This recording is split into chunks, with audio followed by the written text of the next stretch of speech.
Welcome to the Sound Advice Podcast, a resource for entrepreneurs and small businesses looking for honest insights and go-to strategies for digital marketing. I'm Kelvin, and my wife Phyllis. Hey. And I will share what's working, what's changing, and how to navigate the sometimes unpredictable world of business ownership. Yes, we're experts at figuring things out. Well, figuring them out eventually. And we're here to share it all. The good, the bad, and the stuff we've learned about working at home together every day, all day. So let's jump in.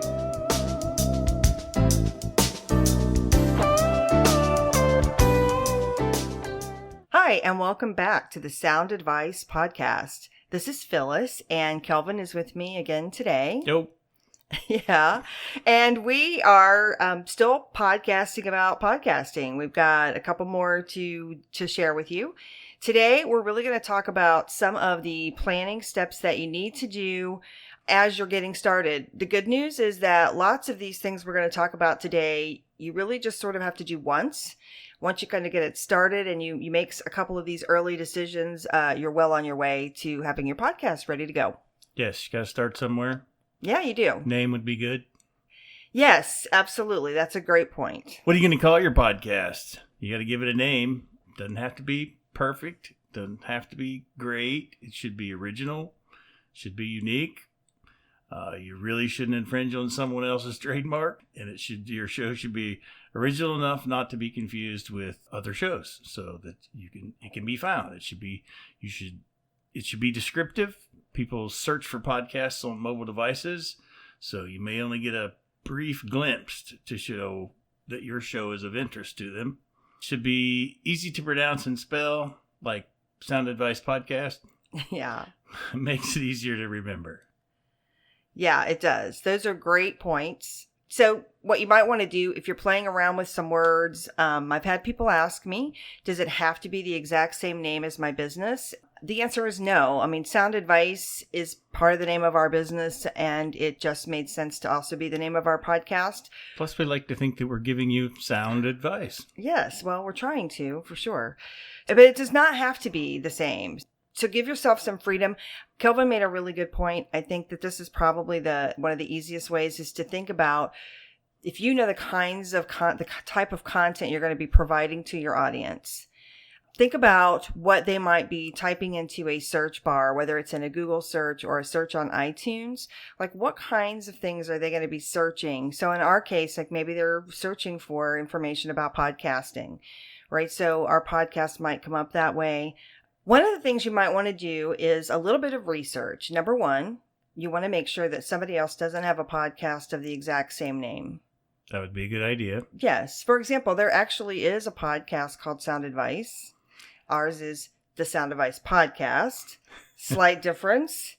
But the Sound Advice Podcast, I don't think actually there's new content being added to that one anymore. I could be wrong. I haven't looked at it in a little while. But it's about the audio recording and speaker industry kind of thing. So nobody's going to get us confused. You know, they're going to have a podcast where they're talking about the newest subwoofers on the market, and nobody's really going to confuse that with what we're talking about, right? So we're not going to get confused. Now, some people may land on that podcast when they're looking for us, and some people might land on our podcast when they're looking for that person's, but I don't think anyone's going to get us confused just once they take a listen and look at the information. Yeah, it doesn't pop up anymore in a search. I just looked.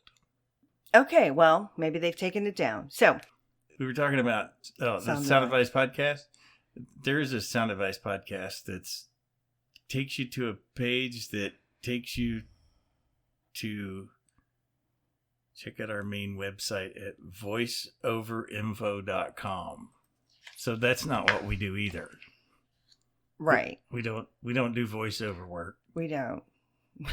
We don't tell you how to do voiceover work. Yeah, either. and as you can tell from listening to the two of us, I don't think anybody's going to be like hiring either one of us to do voiceover work. Unless somebody needs a gravelly old guy voice. I doubt that. Yeah. So, okay. Do you need a URL for your podcast? The answer there is you may not. If like us, we had a website. It's Sound Advice Sales. And so our podcast lives there, the notes anyway. And so we just combine that together. Yes, the podcast actually lives on Libsyn, but... Yes, which is a great point. That takes us actually to one of the other things that you need to set up in the very beginning, which is hosting.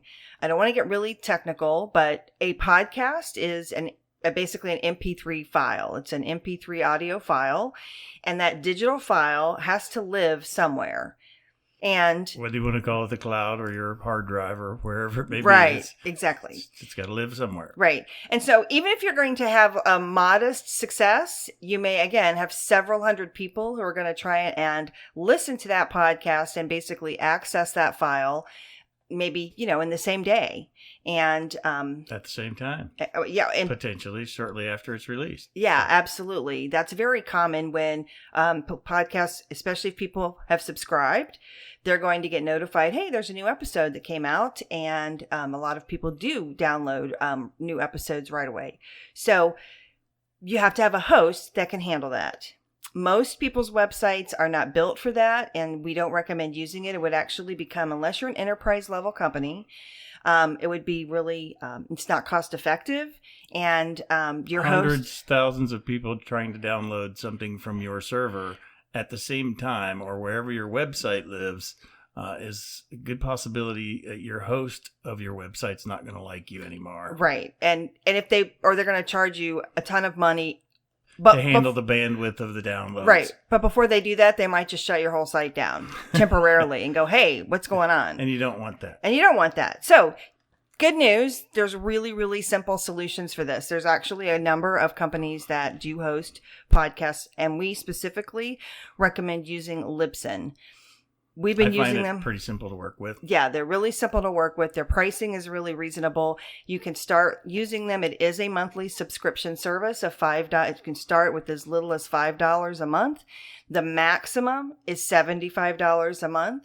So if you are becoming a superstar podcaster, and even if you get millions of downloads a year, you're only going to pay Libsyn $75 a month, and they're going to serve up those millions of episodes anytime people are listening for you. And yeah, they do a great job. You get the millions of downloads and listeners, and there'll be all kinds of things open up to you. Yeah. And Libsyn takes care of all of that. So we just highly recommend it. It's really all they do. They do a great job with it. And they have a number of resources. They also make it really easy to set up on numerous platforms, what they would call destinations, which like iTunes and Stitcher and iHeartRadio and Google Play Voice now, which is becoming much more popular. There's a number of them. Podcasts are becoming a big thing. Yeah. They also, for those of you who don't have a website or someplace like that right now, maybe your podcasting is going to be the beginning of your efforts. Libsyn does give you a pretty nice little page. You can customize to a certain extent. Yeah, to a certain extent. And you get a nice page, and it has a link and that you could actually share with people, and it will have the library of your podcast. There's even a place, if you choose to, where you can have people comment. You can have a dialogue there, a little discussion back and forth with people. So all of that's included, and there'll be show notes and information more about Libsyn in detail. But you're going to have a host somewhere. Those podcast MP3 files have to live somewhere out in the cloud or somewhere. Yeah. Anyway, so you got a name now, possibly a URL. If you don't have one, you might want to get one that's similar or close. Doesn't have to be the same. If you're going to have your own website, you got a host. What do you got to do now? You got to determine what kind of podcaster you're going to have and how often are you going to do it. Pretty much anything goes. How often are we going to do it? Right. So, weekly, ideally. Yeah. So a lot of people, this is probably one of the number one questions that people ask, which is how often should I podcast?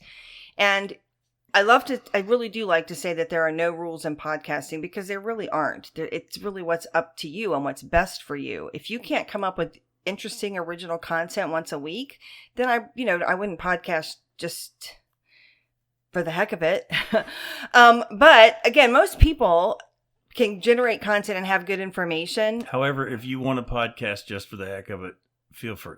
Exactly, because there are no rules. That's pretty much. The other thing is, I will tell you though, if you do want to build an audience, and if you're podcasting as part of to support a business, or to maybe because you're an author and you have books and things like that, and you really want to engage with your audience, consistency is definitely going to be your friend. So if once a week is nice. We know one of our clients, well, several of our clients, they have schedules. And so it comes out every Tuesday morning or every Saturday morning. And their clients and their listeners know to expect it then. And honestly, we're hearing, and we've now learned that some people plan their day around that. So they plan on Tuesday mornings, this podcast is going to go live. And so I know that's what I'm going to listen to on my way to work, or when I'm taking my morning jog, or I'm hitting the treadmill at the gym. Going for a walk. Yeah. Okay. Yep. Whatever. So do what's best for you, but consistency is your friend. Styles, Kelvin touched on this a little bit. Interview podcasts are very popular. You can do a hybrid. You can do sometimes interviewing. Lots of podcasts if are out there are news / sort of current events related, right? Where people are just giving their insight and opinion and maybe commenting on the news of the day, so to speak, or trends in their industry. If it's specific to an industry or a particular topic. Did you cover interview? I said interview was really popular. Yeah. Yeah. Okay. I was going to say. I'm sorry. Yeah. We've had an interruption in the studio here. Yeah. It's called a cat. Our cat's jumped up on the table here. So, one of the hazards of podcasting from home. Yeah. She's rambling around. Okay. So the other thing, one of our clients does a Q&A type podcast. Yep, absolutely. That's also, I think, really popular. So, anything really goes. Some people do Q&As with Facebook. This particular client repurposes that Q&A they do on Facebook as a podcast every week. That's right. Yeah. And it's very popular, and it's funny, she actually works with teenage athletes. And so the parents, I think, okay, now the cat's bumping into my mic. We're going to have to excuse her.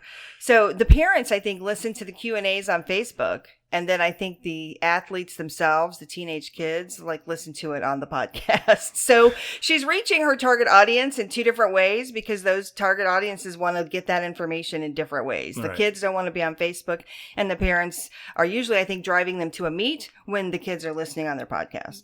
So, yeah. Yes. Yeah.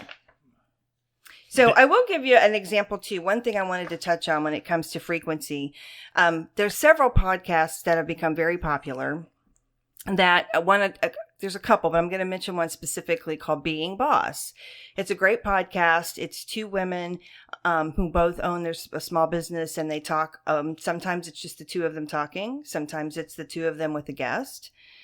And then and those podcasts run 45 minutes to an hour. And then sometimes they'll do what they call a mini-sode or a mini episode, and something timely comes up, or maybe one of them has an event-related info or something that they really want to share. And they'll just pop in and they'll do sort of a little episode in the middle or whenever they feel like it. And it's much shorter. It might only be about 10 or 15 minutes long.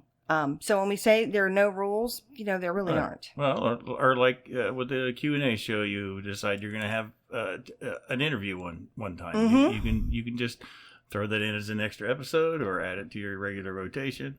It doesn't have to be the same thing all the time. You can mix it up. Yeah, absolutely.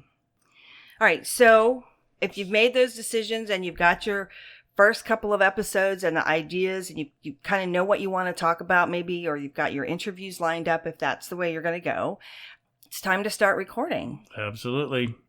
There's like I said, in the last episode, there's a number of ways you can get started recording. You can do it with your phone. You can get a cheap mic from a number of places to plug into your laptop, record that way. You can actually use the condenser mic on your laptop, and we'll go into a little more detail about those kinds of things in a future episode. But I wouldn't recommend laptop microphones because they're very sensitive. If you type or touch anything or adjust anything on the table, it's going to be heard. It's like cattails hitting our mics. You can hear those kinds of things. So. But you got to start. So at some point, start recording. No matter what you're recording, even if it's just for fun, you gotta learn what your style is and improve your skill. It's just like anything else that you do. Right. I'm no expert at being on air or on a podcast. But record. Just get used to hearing yourself and what aspects of your voice do you like? What aspects can you improve on? Stop doing that. What I just did was right. Lip smacks, breath sounds. Anyway. Yeah. And there's also big explosives like P's and K's and things like that. I would do them in the mic, but they're really annoying to hear. They are. There's also a couple of things. If you haven't podcasted or you haven't done a lot of this type of thing before, if you've already been doing some speaking or maybe you've done a lot of video type work before, this may not be something you need to worry about. But if this is new to you, find out really what style works for you. Some people really like to have things scripted out. I know someone that actually uses... Me? Yeah. I like a script to follow, but it doesn't have to be literally word for word. Right. An outline. It's obvious we're not a scripted word for word in our podcast. But I know somebody who does this, and she actually does have it fairly scripted out word for word. She does practice, but she uses a teleprompter style app on her iPad, I believe, that she can use as she's talking. Some people like to have bullet points and notes. Some people, if you're doing an interview, will go ahead and have questions already in front of them. They may even share those with their guest ahead of time. I would recommend that. Yeah. So you're not going to know what style works best for you until you try a couple of things. Right. So try them out. Listen back to your recordings. I don't really like to listen to myself a whole lot, but it helps build your confidence in what you're doing. And it really does. And you do get better. Believe it or not. I'm getting better. But you do get better. You get better when you listen and you realize things that you say are little ticks if you say so all the time but right. Having said that. Anyway, so we all do it. I love that. Everybody does these kinds of things. Even the most polished speakers out there do, and they just practice. Watch the news at night that's live and listen to how many times they say, because they do. Yeah. And you can't help it. It's just part of speech. It is. So I think we're going to wrap up at that point. The one thing we'll say is to make sure, and the other nice thing we want to remember, we talked about this on the previous episode, but if you haven't heard that one, is podcasts are forgiving, because all these little ticks or ums and things like that can and will be edited out. Can be if it's not and I'm going to continue talking right after I say it. If it's and then you speak, that can be edited out. Right. So yeah, exactly. Yeah. Okay, Kelvin, anything else before we wrap up? Nope, I'm good. Okay, great. Hopefully that was helpful to you. On the show notes at soundadvicesales.com/podcast, you will find information that we've referenced here, specifically the Libsyn information, so that you can research that and check it out for yourself. And we'll also have some other links to a couple things that we've talked about so that you can check out those resources. If you have any questions, there's a place on the website where you can ask questions and send them over to us, and we'll be happy to get back with you either personally or we'll answer the question in our next episode. Yep. Thanks for listening. All right. Bye. Thanks for listening to the Sound Advice Podcast. Be sure to visit soundadvicesales.com to join the conversation, access the show notes, and discover our fantastic bonus content. If you loved this episode of the Sound Advice Podcast, head over to iTunes, Stitcher, Google Play, or wherever you get your podcasts to subscribe, rate, and leave a review. We'd love to hear from you. Until next time,